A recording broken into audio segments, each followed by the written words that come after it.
And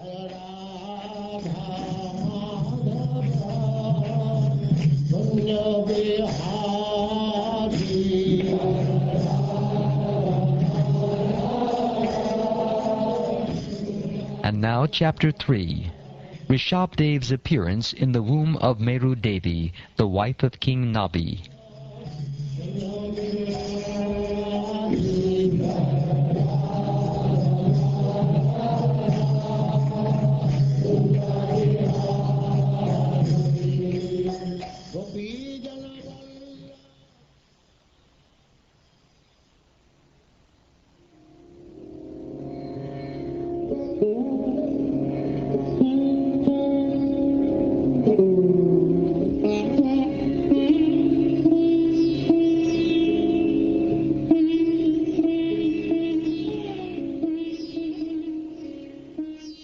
Shukdev Goswami continued to speak. Maharaj Nabi, the son of Agnidra, wished to have sons, and therefore he attentively began to offer prayers and worship the Supreme Personality of Godhead, Lord Vishnu, the master and enjoyer of all sacrifices. Maharaj Nabi's wife, Meru Devi, who had not given birth to any children at that time, also worshipped Lord Vishnu along with her husband. In the performance of a sacrifice, there are 7 transcendental means to obtain the mercy of the Supreme Personality of Godhead. They are: 1. By sacrificing valuable things or edibles. 2. By acting in terms of place. 3. By acting in terms of time. 4. By offering hymns. 5. By going through the priest. 6. By offering gifts to the priests. And 7. By observing the regulative principles. However, one cannot always obtain the Supreme Lord through this paraphernalia. Nonetheless, the Lord is affectionate to his devotee.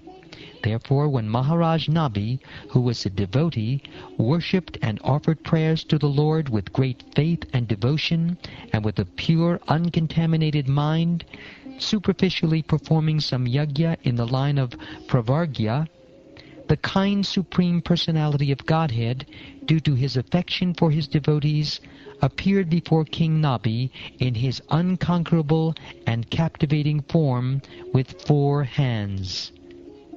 In this way, to fulfill the desire of his devotee, the Supreme Personality of Godhead manifested himself in his beautiful body before his devotee.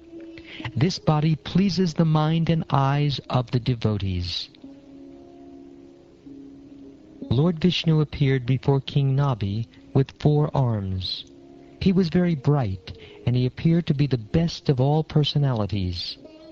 Around the lower portion of his body, he wore a yellow silken garment. On his chest was the mark of Srivatsa, which always displays beauty. He carried a conch shell, lotus flower, disc, and club, and he wore a garland of forest flowers and the Kaustuba gem.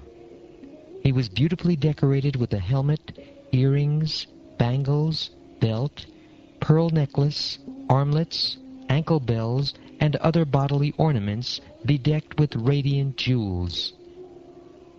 Seeing the Lord present before them, King Nabi and his priests and associates felt just like poor people who have suddenly attained great riches.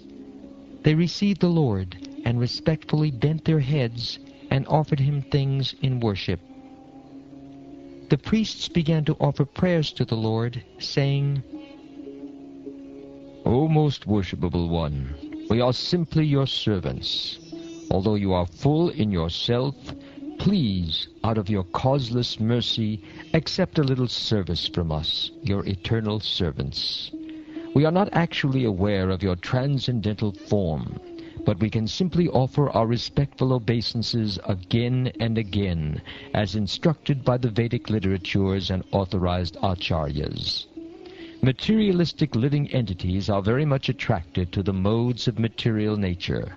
Therefore, they are never perfect, but you are above the jurisdiction of all material conceptions. Your name, form, and qualities are all transcendental and beyond the conception of experimental knowledge. Indeed, who can conceive of you? In the material world, we can perceive only material names and qualities.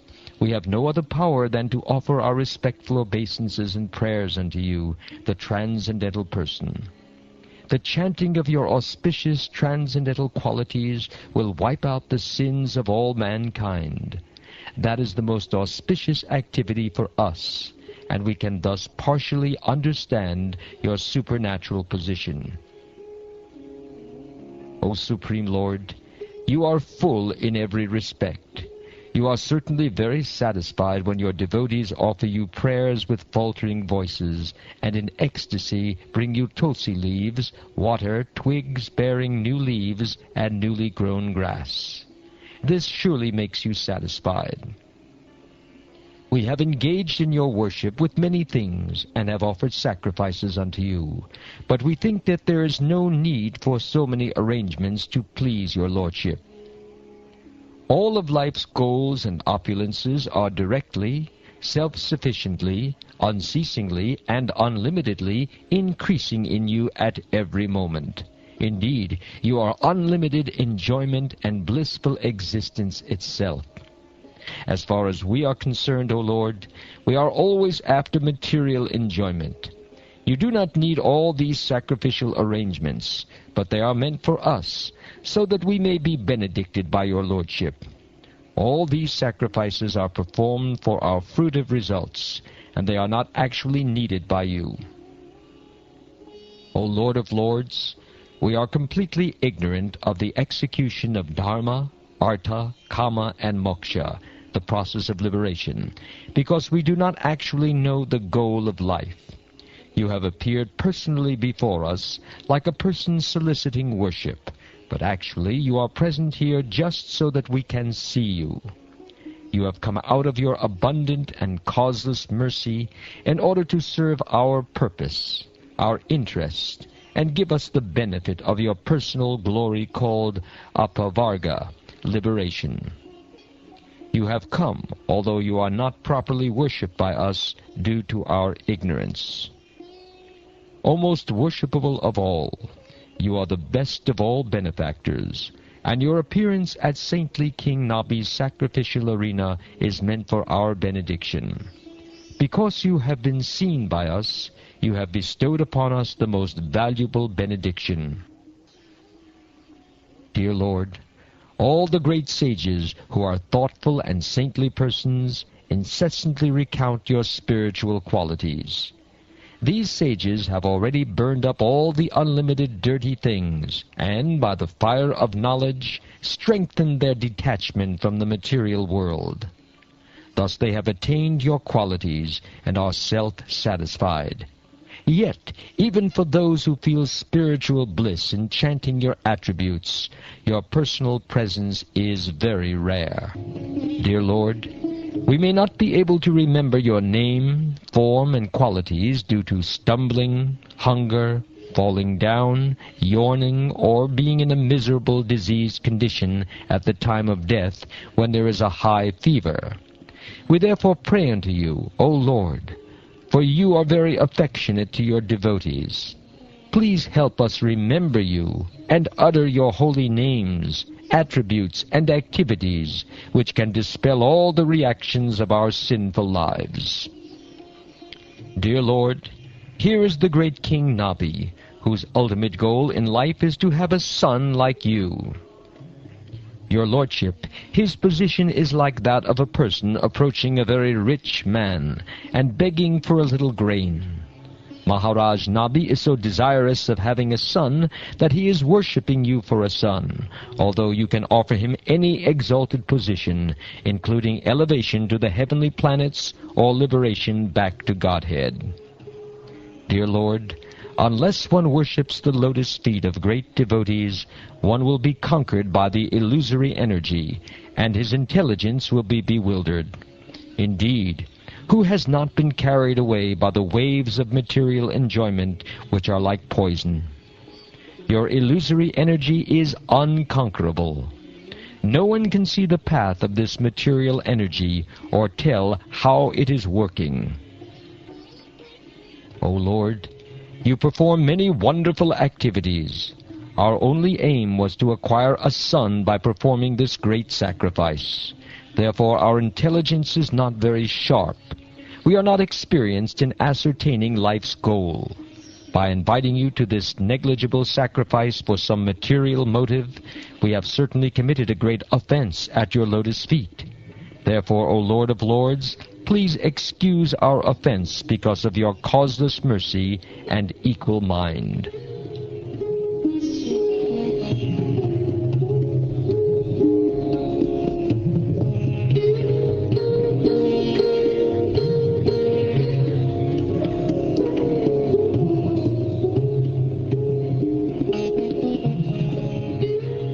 Sri Sukadeva Goswami said, "The priests who were even worshipped by King Nabi, the emperor of Bharatvarsha, offered prayers in prose, though generally they were in poetry, and bowed down at the Lord's lotus feet. The Lord of Lords, the ruler of the demigods, was very pleased with them, and he began to speak as follows. O great sages, I am certainly very pleased with your prayers. You are all truthful. You have prayed for the benediction of a son like me for King Nabi, but this is very difficult to obtain. Since I am the Supreme Person without a second, and since no one is equal to me, another personality like me is not possible to find. In any case, because you are all qualified Brahmins, your vibrations should not prove untrue. I consider the Brahmins who are well qualified with Brahminical qualities to be as good as my own mouth. Since I cannot find anyone equal to me, I shall personally expand myself into a plenary portion, and thus advent myself in the womb of Meru Devi, the wife of Maharaj Nabi, the son of Agnidra."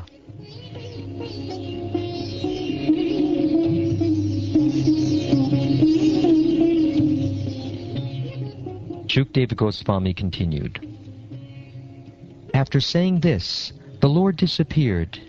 The wife of King Nabi, Queen Meru Devi, was sitting by the side of her husband, and consequently she could hear everything the Supreme Lord had spoken. O Vishnudatta, Pariksit Maharaj, the Supreme Personality of Godhead was pleased by the great sages at that sacrifice. Consequently, the Lord decided to personally exhibit the method of executing religious principles, as observed by brahmacharis, sannyasis, vanaprasthas, and grahastas engaged in rituals, and also satisfy Maharaj Nabi's desire. Consequently, he appeared as the son of Meru Devi in his original spiritual form, which is above the modes of material nature."